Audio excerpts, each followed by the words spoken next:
Well, I believe the problems at SAK have been birthed, or they are a photocopy of the problems in Juba, where we do not follow the cause, we follow the person. So it has come to a point where we are now fighting followers of certain of these parties, and in this day and age, us being here,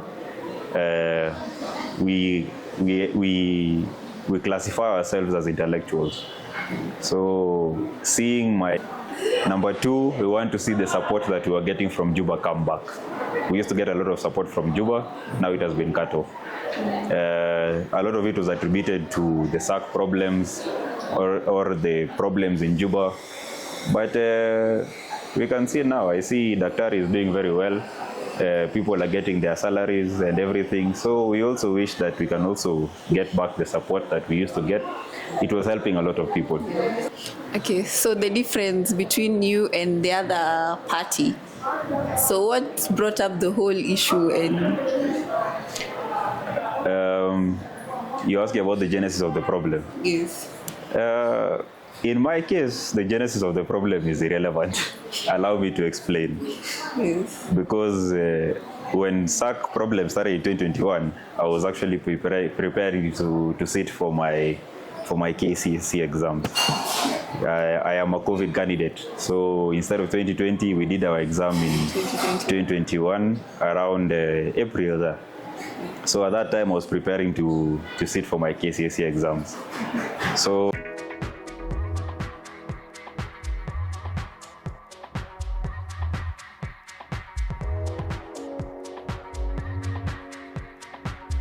Everyone, welcome to another episode on the Red Table Podcast. I'm your host, Tina Rope, and today we have a young leader, and we'll hear from him about his leadership journey. And welcome. Thank you very much, Tina. I'm glad to be here. Thank you for the invite. You're welcome.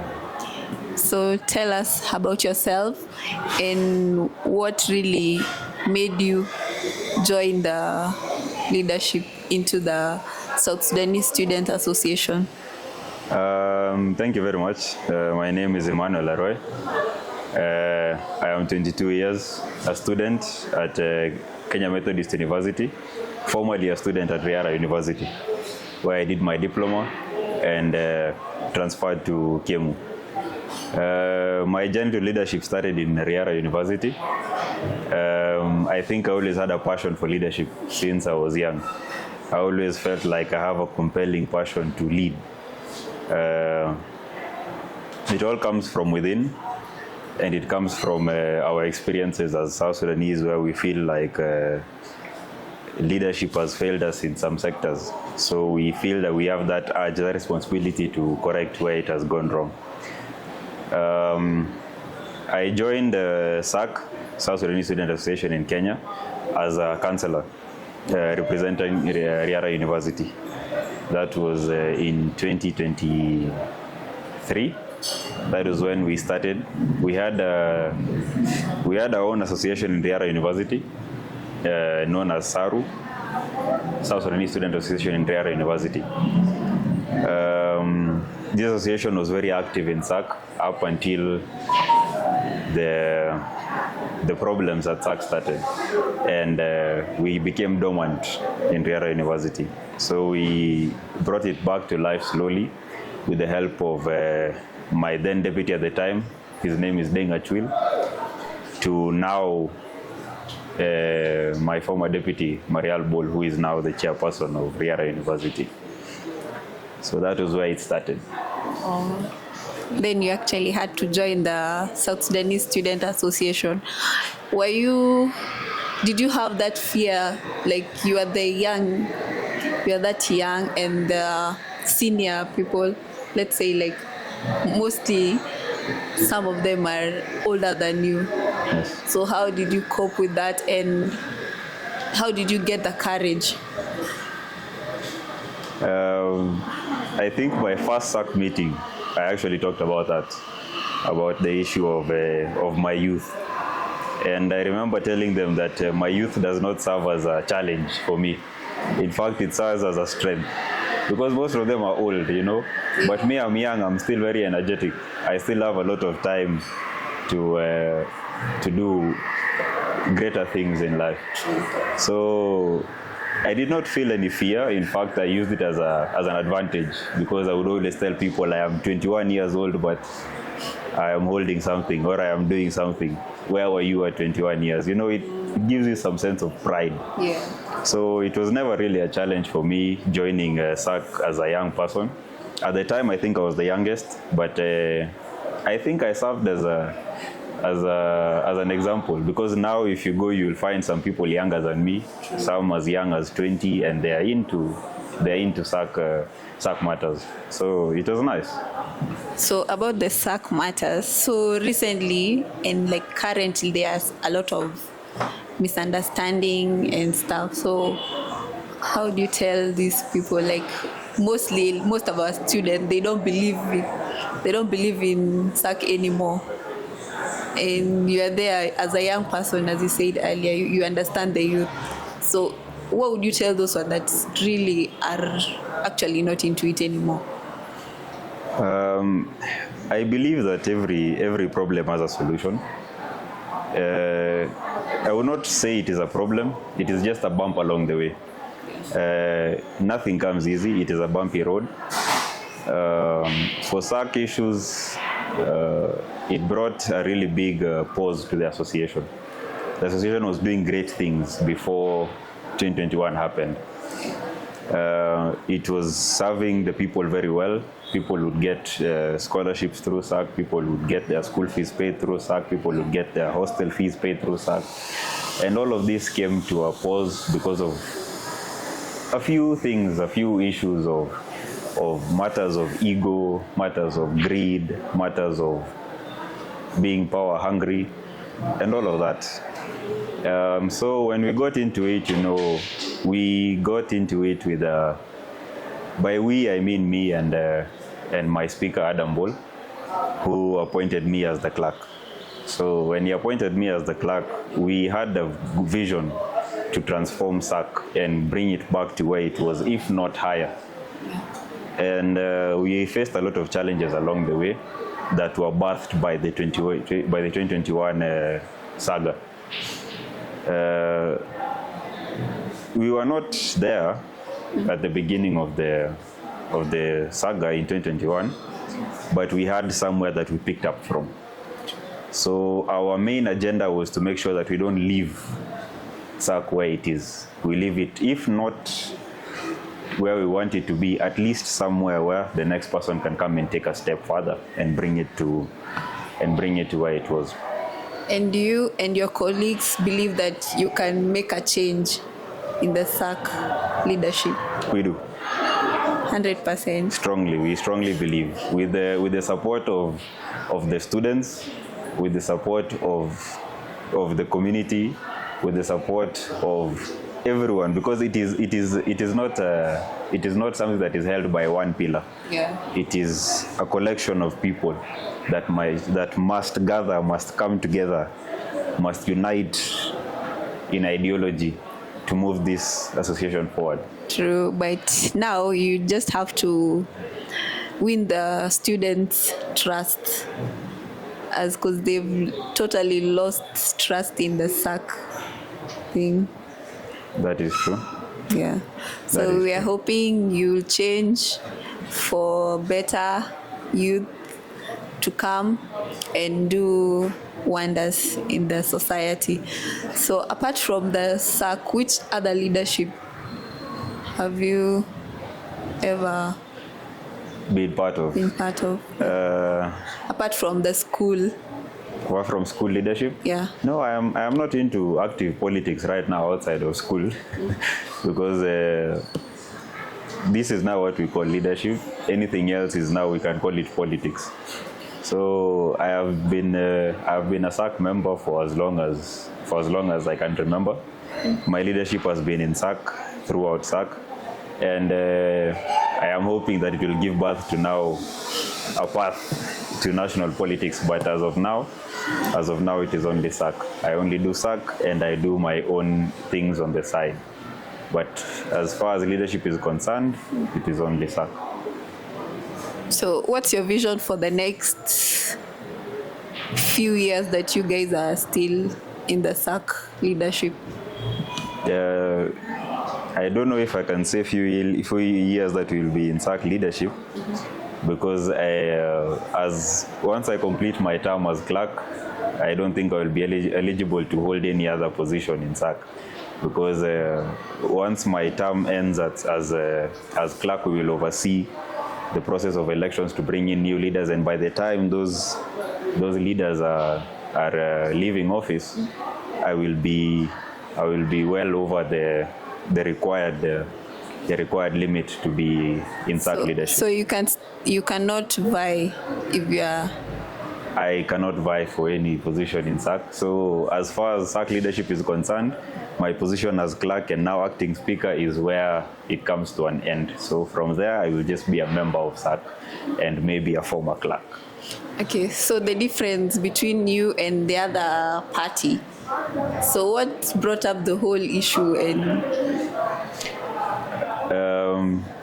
you asked about the genesis of the problem. yes. In my case, the genesis of the problem is irrelevant. Allow me to explain. Yes. Because when SAK problem started in 2021, I was actually preparing to sit for my KCSE exams. I am a COVID candidate, so instead of 2020, we did our exam in 2021 around April there. So at that time, I was preparing to sit for my KCSE exams. So the reason why I say the genesis of SAK is irrelevant in my case is because I believe what is more relevant is where I picked up from, or where we picked up from, me and Adam Ball, together with our council. We picked up from a position or from a point where the two parties that were left had agreed to go for dialogue, for a mediation process. And where we came in, it was after the mediation process had failed. So it was upon us either to revive the mediation process or to find an alternative solution to the SAK problems. So the SAK problems came about as an issue of electoral malpractices or electoral mistrust between the candidates at the time who were vying. So where we picked up from Adam and I, it was where the mediation had failed. And when mediation fails, you cannot side with one party, or you cannot side with the other. You must either bring them to the table, or you find an alternative solution that doesn't involve any of them. Yeah. So we tried very hard. Our first agenda was to revive the mediation process, which we tried, but both parties were very reluctant to the issue of, or to the topic of reviving the mediation process. One party decided to say that they will not sit in the table with the other party, and the other party said that whatever happens. If they decide to come, let them come. If they don't want to come, then they cannot come. It is their own matter. But the very, very last decision that was made by Sharia House was for these two parties to go for mediation. So we cannot go to Sharia House without a resolution of the mediation process. Yeah. We cannot, because they will ask what happened with the mediation process. It failed, and if it failed, what other alternative resolutions did you look for? So we cannot side with one side. We cannot go to Sharia House. So what was left for us? So we sat down again with the council and the council leadership, and we came to a solution. The solution was to eliminate these two parties, revoke the membership in SAK, terminate the membership in SAK, and relieve them of any association with SAK together with their cabinet. That decision was signed off by 12 councillors, which was a very, very big majority at the time. because I think the only members who did not sign that were inactive councillors. So when we signed off on the termination letters of these two individuals, one party decided to accept the termination while the other party decided to take us to court and challenge it, which is well within his rights, because if we decide to challenge it in court, then it is someone seeking justice. We cannot be mad about that. And that is where the court case started, because I feel like for most people they pick up, everyone picks up from a certain point. Yes, usually we all picked up from the court thing. So there are some who picked up from the genesis of the problem. There are some who picked up at the mediation process. There are some who picked up at the collapse of the mediation process. There are some who picked up at the beginning of the court case, and there are some who picked up at now the issue of the Electoral Commission. So as we speak right now, the case is still pending? The case is still ongoing. It is very active, the case, because when we were taken to court, we also wrote, because when you're taken to court, you're required to bring a defense. Yeah. So we wrote our defense, we submitted our defense together with a counterclaim. So the person that decided to take us to court, decided to drop his case on the basis that his prayers have been answered of what he was asking for in his case. But our counterclaim still remains, and that is what is holding the court case right now. The reason why our counterclaim remains is because as the complainant has gotten his prayers, or he claims that he has gotten his prayers, we have not gotten our prayers. So we cannot drop our counterclaim if we haven't gotten our prayers. True. So that is why we are still waiting for the court process. And it is slow, but it is making progress, I can assure you that. We're hoping for the best results to come out so that we can all focus on one agenda. So We're also hoping for the what same. would you change now that you're in politics? What would you change in the where you see like I need to change somewhere in the SAK leadership? Myself, or just generally in SAK? Generally, or just for yourself? You can say generally, or you can just say for yourself. Well, I believe the problems at SAK have been birthed, or they are a photocopy of the problems in Juba, where we do not follow the cause, we follow the person. True. So it has come to a point where we are now fighting followers of certain of these parties, and in this day and age, us being here, we classify ourselves as intellectuals. So seeing my fellow South Sudanese students, some of them, not all of them, some of them decide to follow a person and vow their allegiance to an individual, and ignore all the other protocols, because SAK has a constitution. It is a registered association, it has a constitution, it has laws governing the association. So what generally I would say that I would like to see change is just that. Let everyone be held accountable to their problems. We are ready to be held to account if at all people feel that we have failed them. But also at the same time, let us be open to seeing change, because SAK has helped a lot of people. You know, the problem is some people are sitting at home, they're connected to Wi-Fi, they go to school in the morning every time, their school fees is cleared, and they think that everyone is okay like that. Yeah. They don't think about the small people who are suffering because SAK collapsed. Because SAK was meant to help these people. SAK was meant to be an association that will bring the students together so that at least we can see that there is a problem somewhere and we fix that problem. The enemy is not Emmanuel. The enemy is not Adam Bol. The enemy is not these individuals that are there. The enemy are the people who are supporting the problem, people who are adding fuel to the fire that is burning SAK. Yes. That is the problem. if we eliminate all these personal interests and this greed and this pride that is not there, because SAK is meant to serve. It is meant to serve the students. It is not meant to be as a status symbol for someone so that you can claim that I am the president of SAK, or I am the secretary general, or I am the speaker of the council. It is about what you do. And it is about serving the people. We just want to serve the people. We want to serve the students. That is what we want to see. That is what we want to see changing in SAK. And I assure you, with the coming leadership, everything will get into place. We are rooting for that.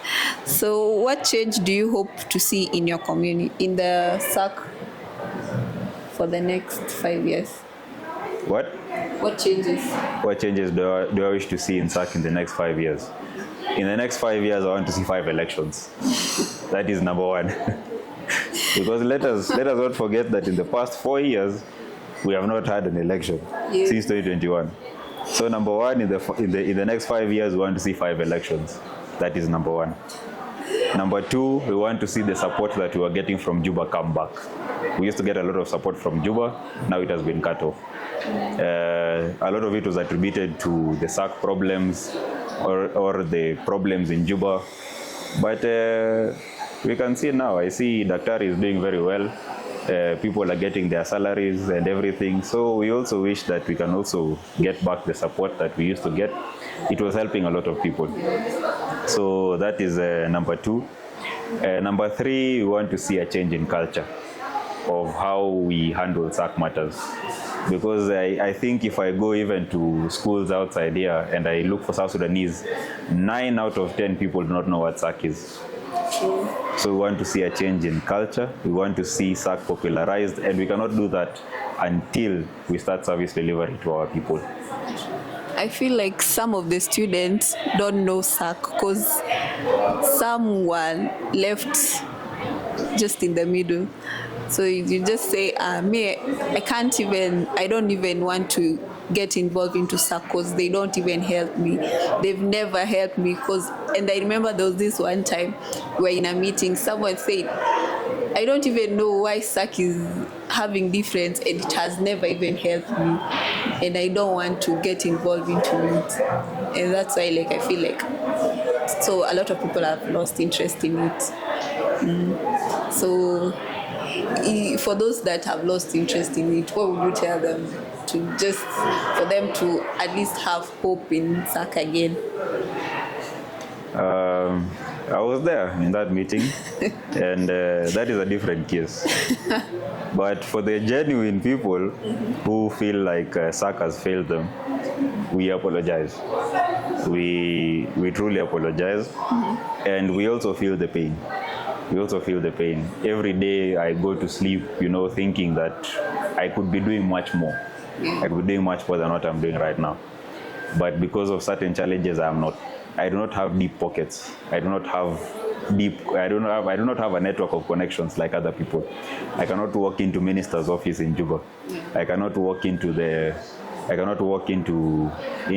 corporate offices and ask for any financial help. It is very difficult on my side. But what I can tell the people, the South Sudanese students who are here in Kenya, is that SAK has their best interest at heart. And once we get the ball rolling, they will see that. It is, sometimes it is very hard for you to convince someone if there is nothing to show for it. But it is good that now people can now see where the problem is. And where people see the problem, they can also help us look for a solution. So once a solution is found and SAK resumes its duties as usual, I assure you, we will regain our trust back. That is 100%. We are rooting for that. So what's that mistake that you did in the leadership that made you want to correct it and make things up for the mistake that you did in the leadership? The mistake we did in our leadership is to believe that everyone has the best interest of SAK at heart. That is our number one mistake. We thought that everyone shares the same agenda, or everyone shares the same ideology, but that is far from the truth. There are people who are there to feed their own egos. There are people who are there to get money. Some people have gotten money through SAK.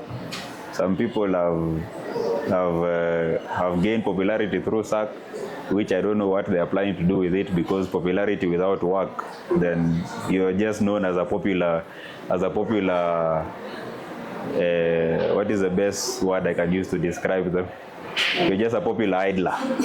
So people know you, but there's nothing that you are doing. Like in general, let's just say this nowadays leadership is all about you just vie, you don't do anything, you're just in the office. Some of them are just there in the office collecting money. You see them. Some of them just marry out of the the community funds or even student funds, and they're just left there, and you just hear around students or just this community people saying, hey, this person just left with our money and now he's married somewhere. You see them. There are very We've many. seen them and we just stay silent, but as we are growing up and seeing like the wrong, we just have to call them out, because leadership is all about honesty. Yes. And we want honesty in the leadership. You just don't need to scramble for leadership just to earn and do whatever you want to do, and you're not helping out. That is true. And that's why I think like we've lost hope, trust in our leaders. So we just want to see what's there when we elect new leaders, and the current one that they are doing their best. And we are seeing that, and we appreciate the ones that are doing their best to change whatever that was lost. That is very true. You see, we see a lot, even student associations. There are very many. Yes. If you see, everyone has their own association. There is a community association in schools. There is religious associations in schools.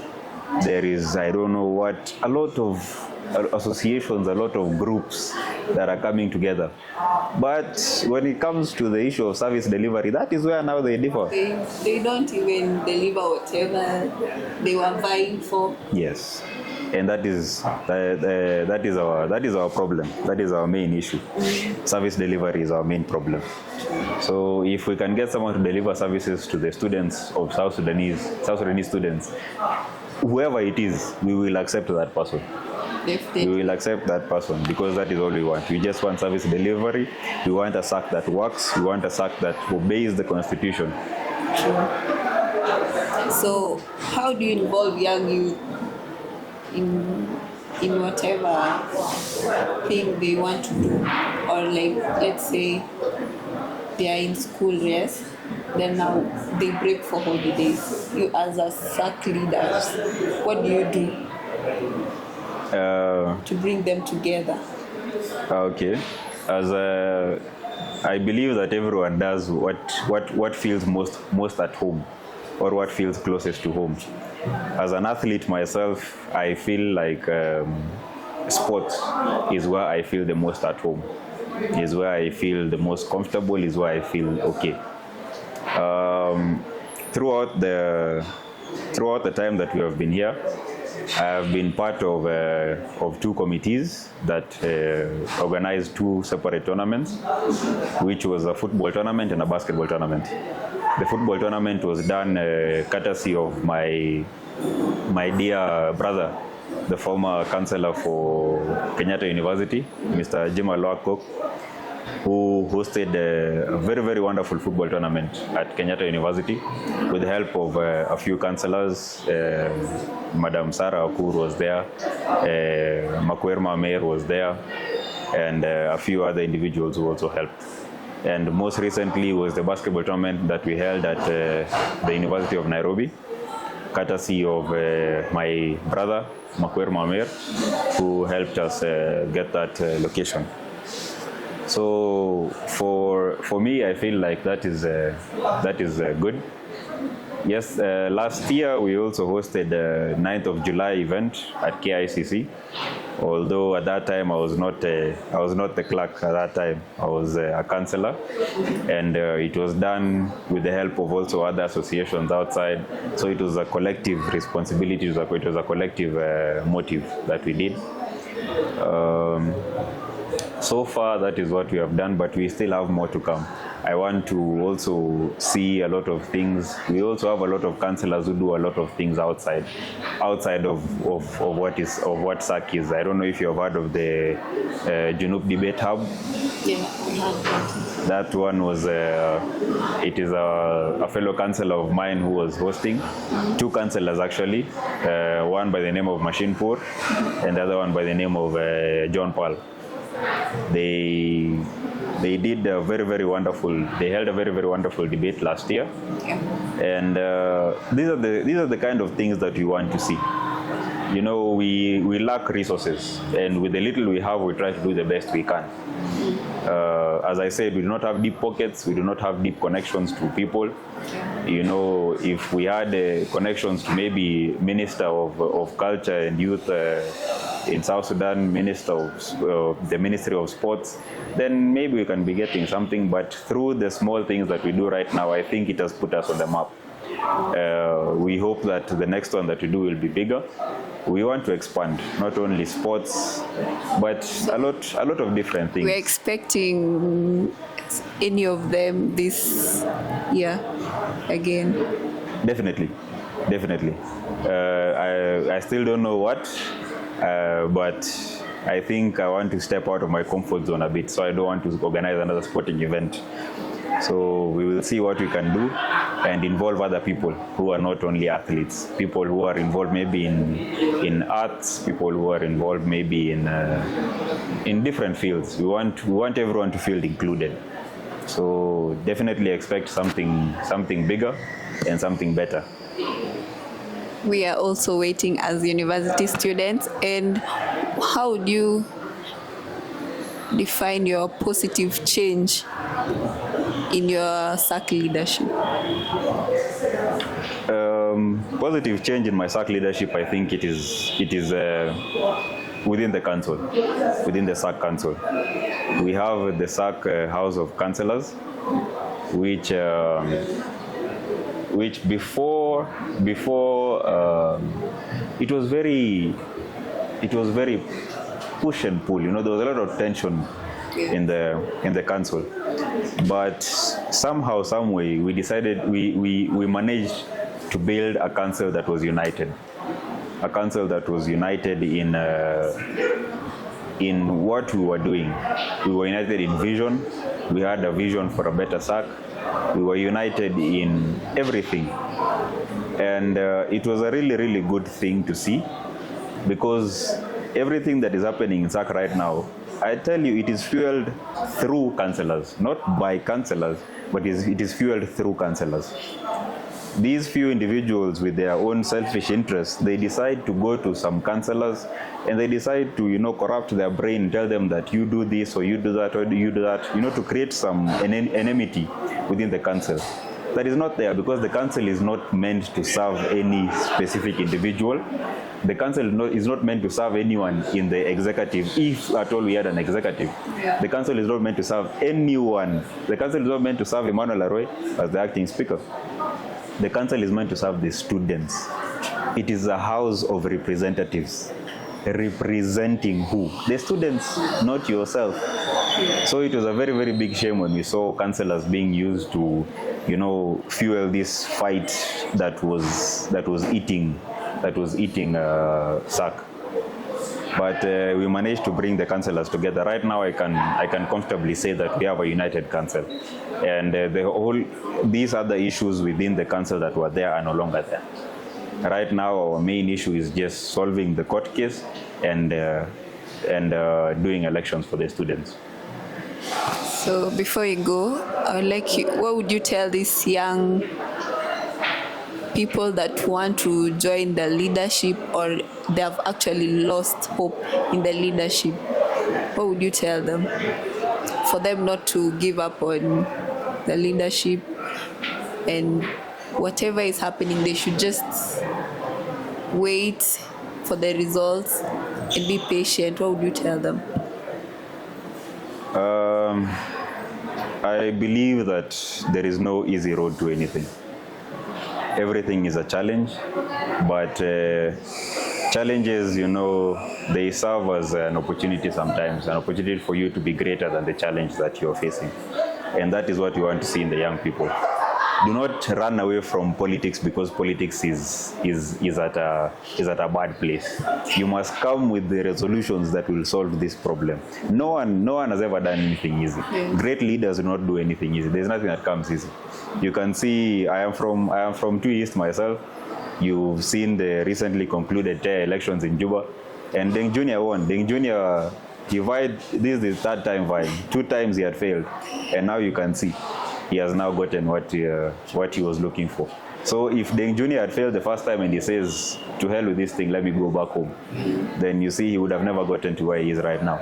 So use that as an example. Find somewhere where you will find your hope and cling on to it. Your hope does not have to lie in SSSAKU. Your hope does not have to lie in the government of Juba. Your hope does not have to lie in any government. Your hope does not have to lie anywhere. Find anywhere where you feel that it is comfortable for you and cling on to that. We have been taught ways of making things into what you want it to be. So for you to be a leader, you don't have to draw inspiration from another leader. You can draw inspiration from any other people. You can draw inspiration from rappers. You can draw inspiration from athletes. You can draw inspiration from anywhere else. It does not have to be in leadership itself. So if you feel that your leaders have failed you, that is not a reason for you to run away from leadership.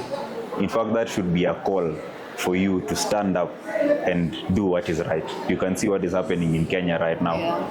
A call for justice is what we need. And that one comes when people decide to stand up, when people decide to take interest in what is happening. But if you decide to fall back, then you're also part of the problem. So do not fall back. For those who have lost hope, if we are the reason you have lost hope, we apologize. We try to do better. We try to do better by you every day. We try to push everything forward, and we try to make people see things in a different light. So just cling on to hope, and everything will be okay. As Kenyans say, itajipa. Itajipa kabisa. As you all have heard, don't lose hope. Keep that hope alive and believe in them. There's change coming. There's change coming. Thank you so much for inspiring the young people that want to join leadership. I'm sure they have seen you as a good example to themselves and out there. Thank you so much for coming. We appreciate your time. And guys, thank you for watching. It's Tina Rope. Like, subscribe, comment.